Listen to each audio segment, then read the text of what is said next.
Welcome to the Manly Saints Project with me, Hugh Hunter.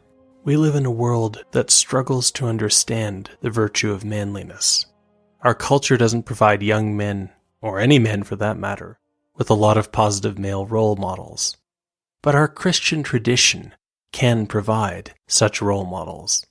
The stories of the saints provide example after example of manly virtue.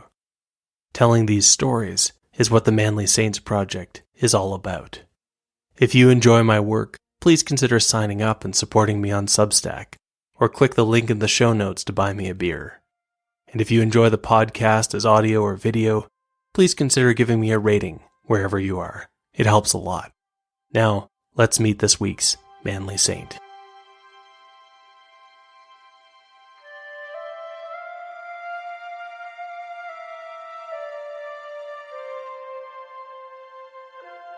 Join me today to meet a statesman, a warrior, an ambassador, and saint. Name: Elzear, or Elzear of Sabran. Life: 1285 to 1325 AD. Status: Saint. Feast: September 27th. It was 1325, and the bells of Paris rang to mark the passing of a great man. Elzear of Sabran, ambassador, general, educator of princes, liberator of Rome, count of Ariano, and baron of Elzear, was dead.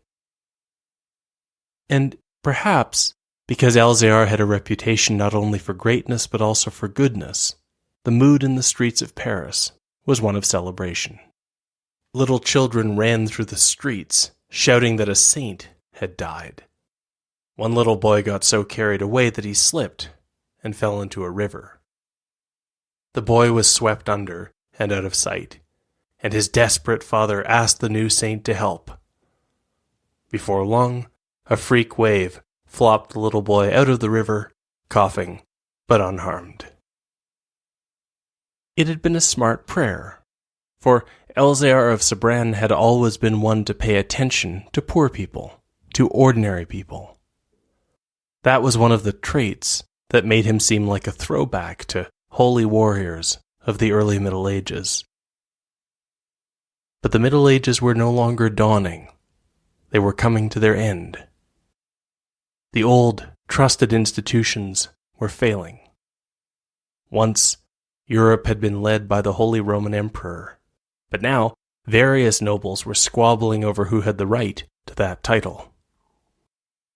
Once, Europeans had looked to Rome, but now even the popes had fled Rome for the safety of Avignon in southern France. Medieval philosophy was degenerating into hair-splitting scholasticism. The cultural momentum was passing to poets and painters and philologists, who would bring about a rebirth, as they saw it, of ancient culture. But somehow, in this moment, Elzear and his wife Delphine had lived an old-fashioned life of purity and faith. Where others bent to the way of the world, Elzear and Delphine stood tall, and the world had bent to them. The strange story of Elzear and Delphine began in southern France. Elzear's father was the Baron of Elzear, north of the city of Marseille. But he held a more important title as well. Elzear's father was also the Count of Ariano, today in south-central Italy. To the people of Ariano, he was a foreign conqueror and overlord, but there was little they could do about it. One day, his firstborn son, Elzear, would rule after him. Elzear's father made sure his son was trained in war and strategy. Elzear also showed a great deal of interest in the church. Elzear was still only a teenager when his marriage was arranged with an equally pious girl, Delphine of Glandève. After they were married, Delphine made a request of her husband. Delphine asked Elzear to consider living together as brother and sister. They would be celibate within their marriage. It was a shocking request. Elzear would have been within his rights to say no, and if Delphine insisted, he could have had the marriage annulled. But he hesitated, and I have to wonder whether the family matchmakers had chosen the couple with this possibility in mind. The more he thought, the more he understood what Delphine was proposing. Probably, Elzear had considered becoming a priest. Now he was married, but this might be a way to live an almost priestly life, while still remaining part of the secular world. For the rest of their lives, Elzear and Delphine would live together as brother and sister. Eventually, both joined the Third Order of St. Francis. When Elzear was in his early 20s, his father died. Now, Elzear was Baron of Elzear and Count of Ariano. Elzear had to figure out what kind of lord he was going to be. For his own household, the new count set a number of rules. There would be Mass daily and confession weekly. Nobles often had an entourage of flatterers, all fighting for influence. Elzear and Delphine wanted none of that, and had fights and grudges settled immediately. And every night, after the work was done, in the quiet of the evening, the household would gather for a moment of reflection. The next question was how to deal with his lands, especially the angry peasants of Ariano. Another noble gave Elzear some free advice. It was simple, he said. Round up a bunch of peasants and hang them. It didn't really matter which ones you hanged. The rest would be much more cooperative after that. Elzear replied that this sounded very much like a lion tearing apart a lamb.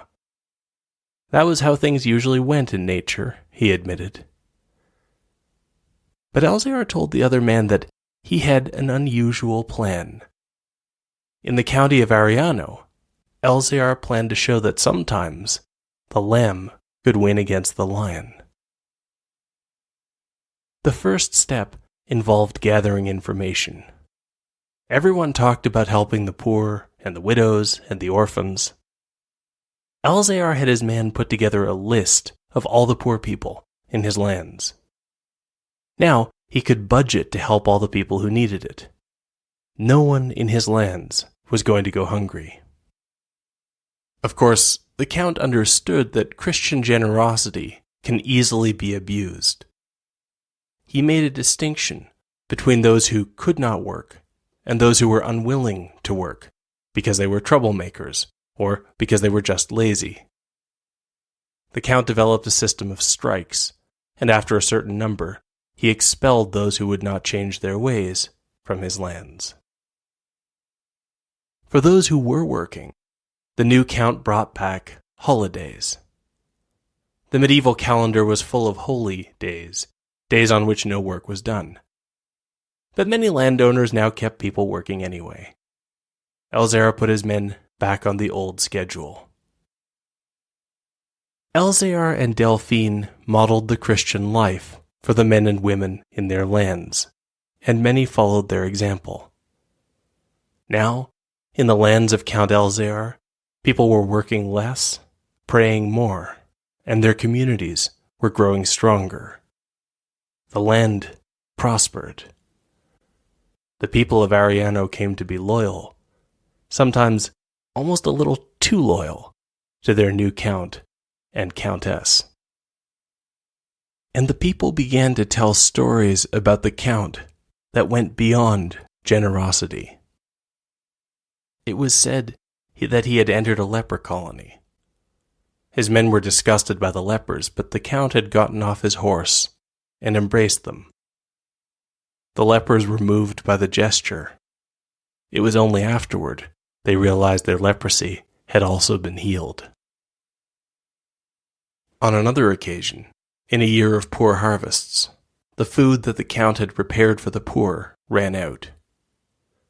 A servant came to tell the Count that the storeroom was empty, but there were still people waiting for food. Count Elzear told the servant to go check one more time, just to be sure, and she obediently went, only to find a large pile of grain she was certain had not been there before. Elzear and Delphine never had children of their own. They did have a godson, though. The boy had been a sickly child, and his parents had been afraid he was about to die. But Elzear had picked the baby up, and as he visibly improved, the Count told the boy's parents that not only would he not die, their son was destined for greatness. Elzear and Delphine became the boy's godparents. Elzear and Delphine ruled happy lands and a well-ordered household. This success was bound to get them noticed. The man who noticed them was the most powerful man in Italy's patchwork of feudal states, Robert, who was called the Wise, King of Naples. Robert asked Elzear and Delphine to come and stay at his court for a while. It was not the kind of invitation they could refuse. Up until this time, Elzear and Delphine had lived modestly and quietly. Now they would have to live as courtiers. The court of King Robert was ground zero for the changes that would lead Europe into the Renaissance. The court was filled with extravagant figures, like the witty dwarf Giotto, who was revolutionizing the painter's craft. Poets like Petrarch, Dante, and Boccaccio would come and go. It was a time of gold and silk and banquet tables strewn with roses. Elzear and Delphine would be surrounded by beautiful, cynical people, pursuing power and pleasure. It would be all too easy to join them. Elzear and Delphine discussed how to keep living as they had. They spent the days in court, but held each other to account to find time in the evenings for prayer and reflection. It wasn't always easy. Once, when Delphine was worrying about the state of the church, she asked her husband what they would do if the Pope or the senior members of the church became corrupt. He told her that if this happened, if the Pope or his cardinals or even their trusted confessor stopped believing, then it would simply be the two of them standing alone, defending the faith of their fathers. As time passed, King Robert noticed that Elzear and Delphine did not get carried away by the pursuit of pleasure or power.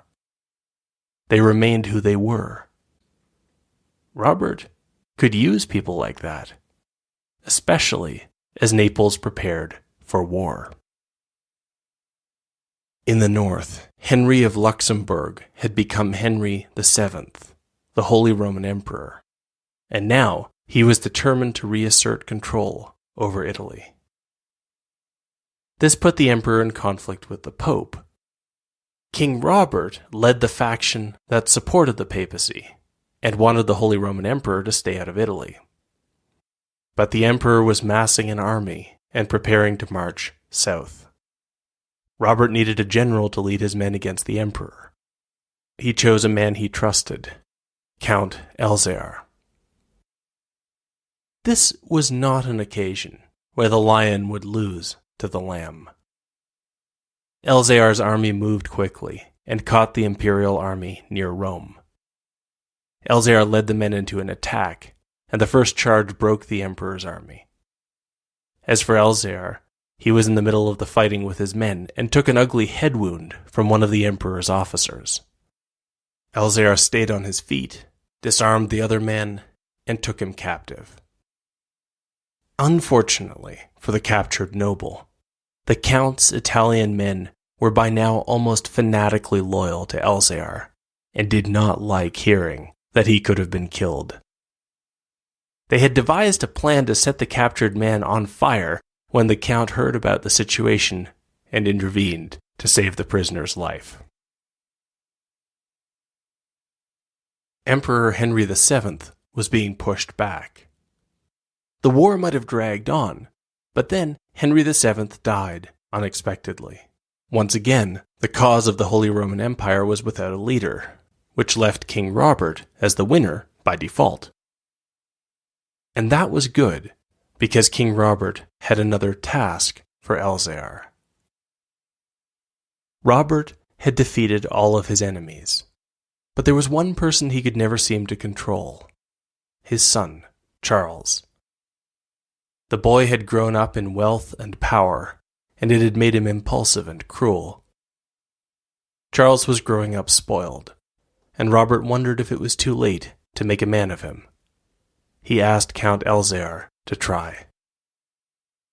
Elzear took the job, and soon Charles began to change, beginning to be generous, learning self-control. When Robert was traveling, Charles ruled in his place, and Elzear became his right-hand man.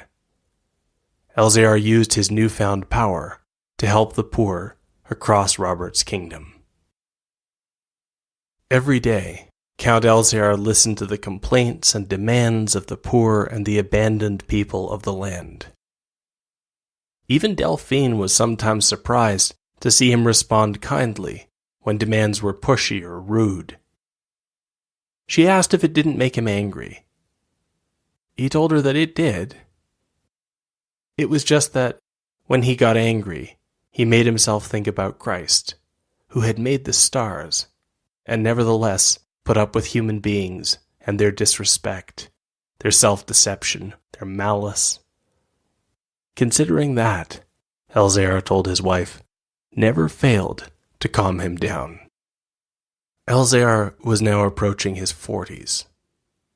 King Robert asked for his help again. This time, Robert needed a representative to go to Paris and find a suitable bride for his son Charles. It was there, far from home, that Elzear got sick. It became clear that he would not recover. Far away in Italy, Delphine knew that her husband was dead. She was in mourning long before messengers arrived to bring her the bad news.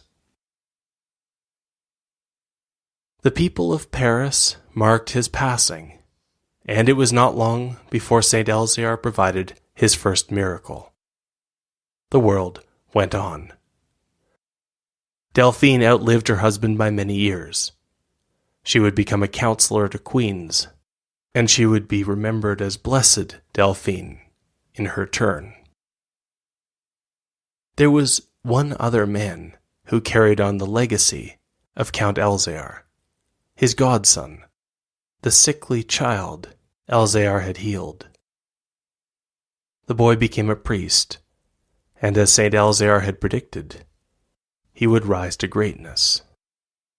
The boy would become Pope Blessed Urban V, a reformer who tried to call the Church back to simplicity and holiness, to bring together the armies of Europe in a crusade, to heal the great schism between the Eastern and Western churches, and to return the center of the Church from France to Rome. But that is another story.